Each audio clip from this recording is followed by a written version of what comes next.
Bona tarda, veïns i veïnes. Un diumenge més amb vosaltres. Aquesta ja és la 11a setmana des del decret d'alarma i, com sempre, explicar-vos l'evolució de la malaltia aquí a Sant Esteve. Us deia la setmana passada que el nombre de casos positius que hi havia detectats era de 80. Les últimes estadístiques parlen de 97. Això no vol dir que en aquest moment hi hagi 97 persones amb Covid positiu, perquè són dades acumulatives. Per tant, ens hem de fixar més aviat perquè no se'ns diu amb aquestes estadístiques quines són aquelles persones que ja no tenen aquest contagi positiu. Per tant, hem d'establir la diferència entre la setmana passada i aquesta per determinar que hi ha hagut 17 nous casos positius de Covid a Sant Esteve i si fem referència als casos sospitosos, aquesta variació és de 40 persones. Per tant, siguem encara prudents perquè les possibilitats de contagi encara són altes i per tant hem d'actuar amb molta prudència. Tinguem-ho molt en compte i molt present. I quant a la residència, la situació va també evolucionant favorablement. També us comentava la setmana passada que s'havien fet proves a tots aquells residents que havien tingut amb la prova que se'ls havia fet anteriorment un resultat positiu. Concretament parlem de 24 persones a les quals se'ls ha repetit la prova i en sabem ja els resultats. Encara 8 persones, 8 residents, tenen el Covid en el seu organisme.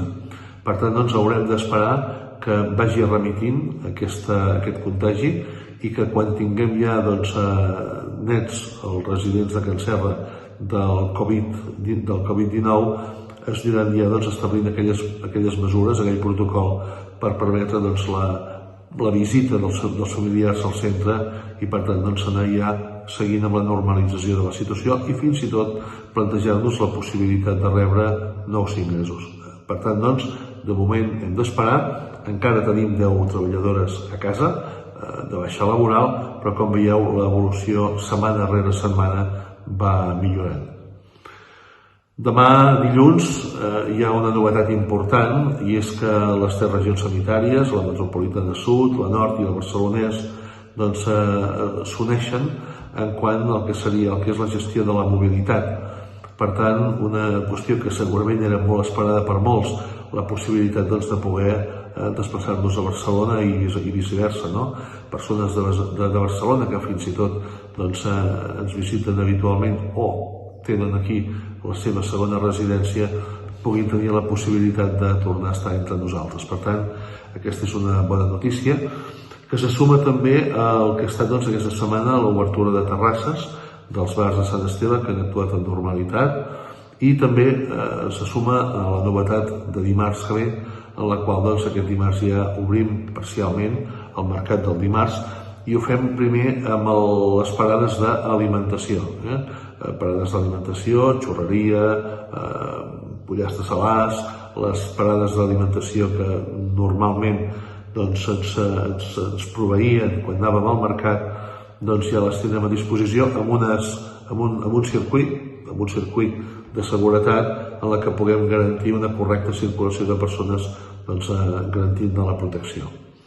Més endavant vindran també ja la resta de parades, no és una situació en la que haurem d'anar esperant l'evolució de les fases, però que la normalització del mercat del dimarts també és cada cop més a prop.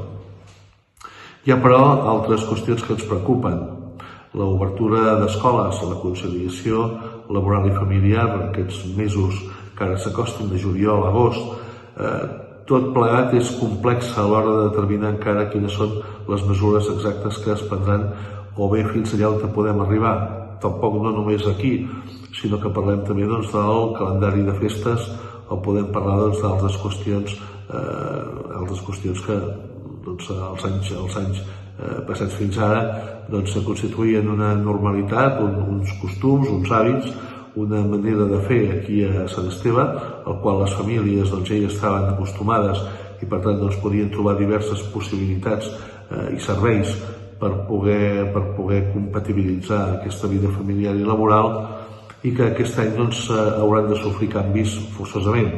No obstant això, encara que estem pendents de l'evolució de les fases, tinc que dir-vos que amb els ajuntaments, amb els alcaldes i alcaldesses dels pobles dels pobles del voltant, així com també amb els equips tècnics de cada un d'aquests municipis, estem contactant setmana rere setmana per anar tots una mica a una respecte d'aquesta qüestió. Quan i com podem obrir les piscines, les instal·lacions esportives, organització dels casals, qüestions que són, ja dic, molt quotidianes o que poden semblar molt quotidianes, però que en aquesta situació es compliquen una mica més, perquè la protecció de les persones és el principal valor que hem de cuidar i que hem de poder garantir.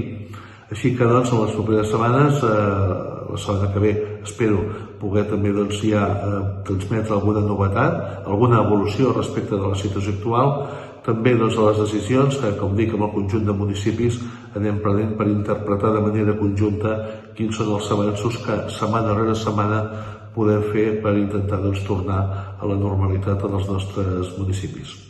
Moltíssimes gràcies per la vostra atenció, també per la vostra responsabilitat. Tingueu en compte el que us he dit, en quant que encara les possibilitats de contagi estan presents en el dia a dia. Aquest és un virus que és molt contagiós, que té moltes afectacions, no cal que us ho digui. Si us ho dic no és perquè no són paraules gratuïtes, crec que és interessant i és molt important que valorem i que ponderem molt bé quina és la gravetat d'aquest contagi a l'hora d'actuar al carrer i d'interactuar sobretot amb altres persones per protegir-nos tots. Per tant, siguem curosos i tinguem molt de cuidado.